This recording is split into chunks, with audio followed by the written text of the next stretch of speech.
Hello friends, तर चला मी आज वडापाव बनवणार आहे आणि वडापावची रेसिपी मी तुम्हाला दाखवणार आहे. तर व्हिडिओ तुम्ही पूर्ण पहा, कंटिन्यू करा. तर येस ताई ऑफिशियल या चॅनलवरती तुमचं सर्वांचं मनपूर्वक स्वागत करते. तर आपण रेसिपीला स्टार्ट करूयात. तर मी इथं बटाटे घेतलेले आहेत आणि बटाटे शिजवून घेतलेले आहे आणि त्याची सालसुद्धा काढून घेतलेली आहे. तर आणि बटाट्यांचे मी असे साल काढून बारीक करून घेतलेले आहे, एकदम चुरा करून घेतलेला आहे बटाट्यांचा.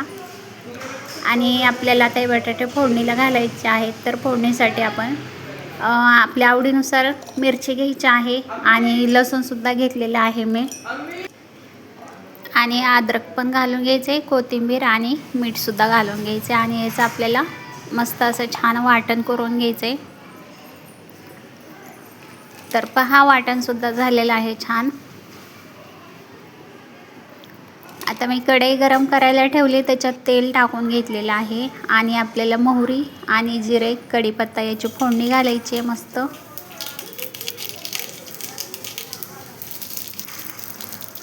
आता वाटण केलेलं आहे ते पण याच्यामध्ये घालून घ्यायचं आहे आणि छान असं परतवून घ्यायचं आहे सगळा मसाला आपल्याला.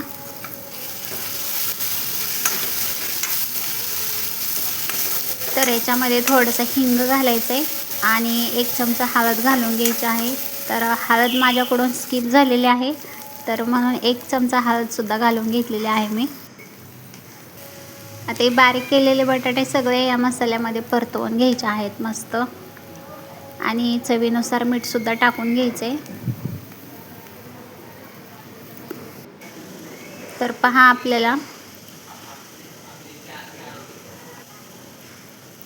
वड्याच्या आतमधला मसाला तयार झालेला आहे, तर बघू शकता.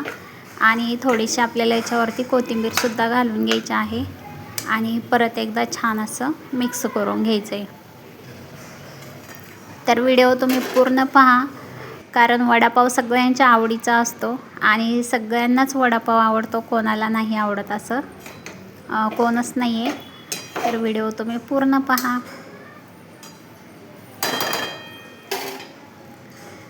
तर पहा, हे मिश्रण थंड झालं ना, तर याचे वडे बनवून घ्यायचे आहेत आपल्याला, असे छोटे छोटे सगळे एकसारखे मी वडे छान बनवून घेतलेले आहेत, बघू शकता तुम्ही.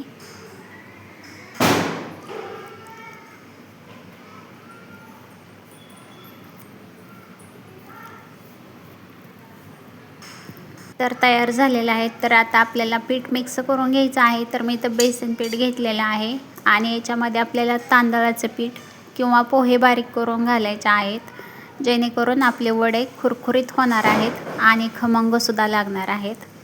तर नक्की ट्राय करा तुम्ही, तांदळाचं पीठ घाला किंवा असे पोहे बारीक करून घाला. तर मी इथं पोहे थोडेसे बारीक करून घातलेले आहेत आणि 1 चमचा हळद घातलेली आहे, चवीनुसार मीठ टाकून घेतले आणि हे सगळं आपल्याला मिक्स करून घ्यायचं आहे.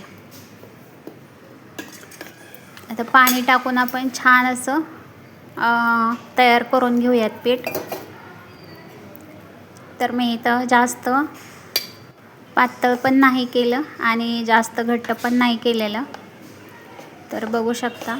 तर अशा पद्धतीने आपल्याला पीठ तयार करून घ्यायचं आहे. आणि मी इकडे तेलसुद्धा गरम करायला ठेवलं होतं आणि तेलसुद्धा गरम झालेलं आहे. आता असा एक वडा घेऊन आपल्याला पिठामध्ये मिक्स करून घ्यायचा आहे आणि तेलामध्ये सोडून घ्यायचे छान असे एक वडे.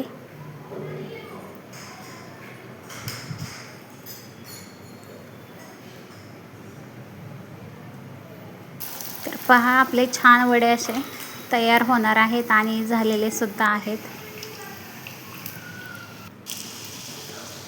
तर वडे तयार झालेले आहेत आणि जे पीठ राहिलं होतं शिल्लक बेसन पीठ, तर ते असं मी तळून घेतलेलं आहे, बारीक असं सोडून त्याचा चुरा.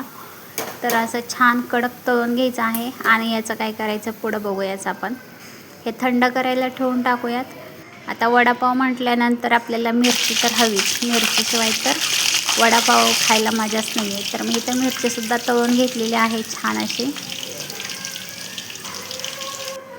आणि हे चुरा पण थंड झालेला आहे बघा, छान असं कडक झालेला आहे.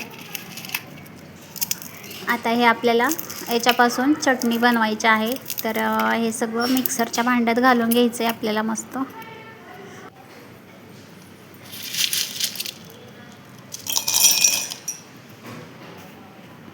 तर याच्यामध्ये आपल्याला लसूण पण घालून घ्यायचं आहे. लसूण थोडा जास्त घालायचा आहे आणि जिरंसुद्धा घालून घ्यायचं आहे आपल्याला. आता हे लाल तिखट टाकायचे, म्हणजे लाल मिरची पावडर आहे आणि चवीनुसार मीठसुद्धा घालून घ्यायचे. तर हे बारीक करून घेऊया, म्हणजे आपण चटणी बनवूया त्याची. आणि ही चटणी तुम्ही अशा पद्धतीने करून बघा, खूप छान लागते, एकदम चवदार होते ही चटणी. पहाच तुम्ही एकदा करून. तर आपले वडे पण तयार आहे, मिरचीसुद्धा तळलेले आहे मस्त. तर बघू शकता. तर रेसिपी आवडली तर नक्की तुम्हाला चॅनलला न विसरता सबस्क्राईब करायचं आहे, लाईक करायचं आहे, शेअर करायचं आहे आणि कमेंट करून सांगायला विसरू नका. तर इथं मी छान असे एकदम फ्रेश पावसुद्धा आणून ठेवले होते. तर आपला वडापाव छान असा तयार झालेला आहे, एकदम खमंग आणि चवदार. तर व्हिडिओ आवडला का तुम्हाला नक्की सांगा.